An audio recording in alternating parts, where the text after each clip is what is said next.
How do I decide if my inner voice is healthy or not? And how do I maintain it healthily?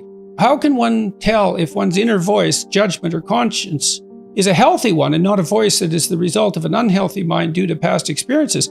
Now, that's a really interesting question. It's the question of conscience.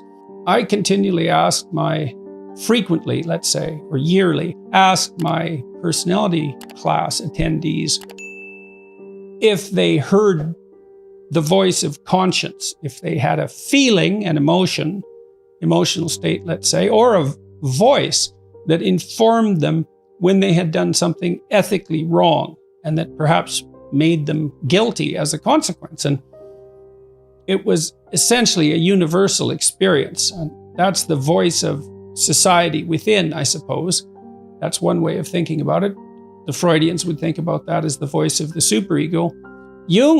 Carl Jung would take that conceptualization somewhat farther. He would have considered it the voice of the self, which is in part the voice of the ethic that's derived from the broader community, insofar as that ethic is valid, let's say, but also in part the voice of the more thoroughly developed self that's still striving to be born. One thing you could say is that you experience violations of your conscience when you're not acting like the better person that you could possibly become. And so, to some degree, that's your higher self upbraiding you for failure to develop in the appropriate direction. And that seems to me to be a reasonable way of conceptualizing it. Now, the one question might be, how error-prone is your conscience, given that you're not omniscient? You have to attend to your guilt and your self-disgust and your self-contempt and your self-consciousness. You have to understand that the manifestation of those emotions might well indicate a moral failing on your part or a lack that needs to be addressed, while at the same time considering that it is not a straightforward matter to deal fairly with yourself, and you can be too tormented by your conscience, too rigid, too responsible, take on too much weight onto yourself, deny yourself in a manner that isn't sustainable, and so forth, that a moral code, a moral way of being can become too rigid and inflexible, and despite its putative aim upward, be something counterproductive. I think most of the way out of that, if there is one, is, well, careful thinking. You have to see what your conscience says. You have to see how you respond. You have to capture that voice and your responses, and you have to think it through. But most of that is done in dialogue with other people rather than as the consequence of internal thought. You know, if you have a dispute with your wife or your husband, your intimate partner, sibling, your parents, anybody close to you, and it's useful for each of you in the dispute to ask yourself and the other person very seriously if you're at fault or if they're at fault, and for both of you to be able to contemplate that you might be at fault and so might the other person, and that it's in your best interest to sort out exactly who's made the error and where, and maybe it's both of you and maybe at different levels of analysis. I think the same might be said about your reaction to your conscience. It's not uncommon for me to talk to my wife, my kids, my parents, my friends for that matter, about something I might be feeling. Maybe I'm guilty about something, I'm self-conscious about something, I'm angry about something. I feel impelled by my conscience to do something as a consequence, to change something. It's very helpful to discuss such things with other people, to say, look, here's what I think I did wrong, and here's how I'm punishing myself, but I'm not sure that I'm not doing it in an exaggerated way, and you gather other people's opinions and listen to them carefully. And friends are extraordinarily useful in that regard. And that can help you calibrate it. So I think most of what we do to decide if our inner voice is healthy is discuss it with other people.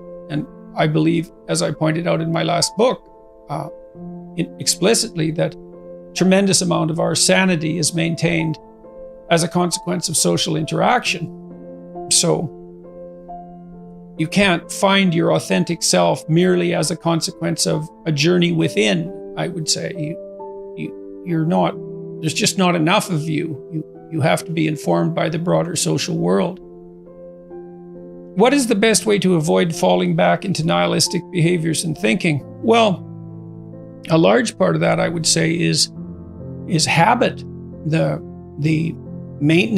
development of good practices, habits.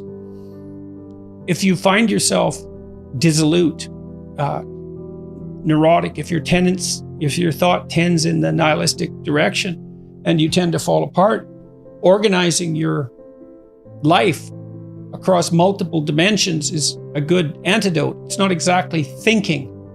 Do you have an intimate relationship? If not, well, probably you could use one.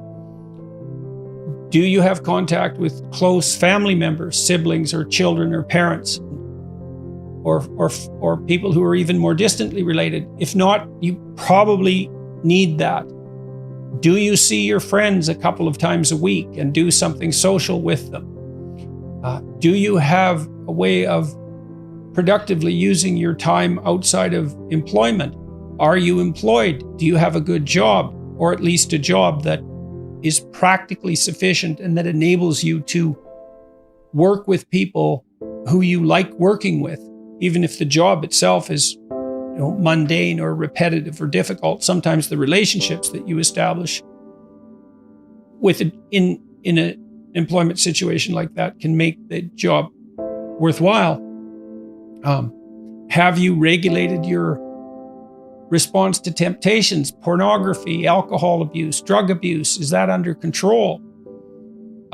I would say differentiate the problem. There's multiple dimensions of attainment, ambition, pleasure, responsibility, all of that make up a life. And to the degree that it's possible, you want to optimize your functioning on as many of those dimensions as possible. Those are all the questions that I would decompose the problem into. The best way to avoid falling back into nihilistic behaviors and thinking. How can responsibility be differentiated from imposed guilt? Well, I think you adopt genuine responsibility, let's say healthy responsibility. I think you adopt that more or less voluntarily. I mean, there's an element of necessity and compulsion in our lives as well, because there are things we have to do to survive. But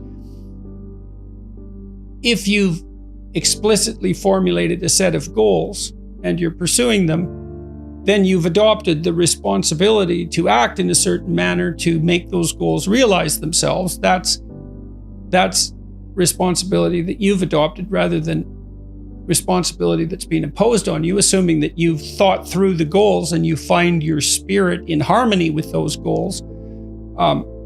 You can consult your resentment. I think that's a very useful step. If you find yourself angry and bitter about the things that you are responsible for doing, then that's an indication that you might be operating under some unhealthy compulsion, that you're rebelling, and that's the reason for the resentment, against the insistence that you act in a certain way. Although it's also possible that you're just immature and that you're rebelling against the discipline that's necessary to attain the goals that you genuinely do want to attain and that are valid and that you are actively engaged in constructing.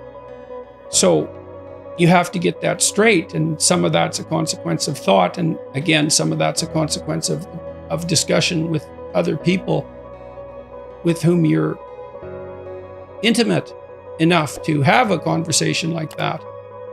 And perhaps they have conversations about similar things with you if you're fortunate.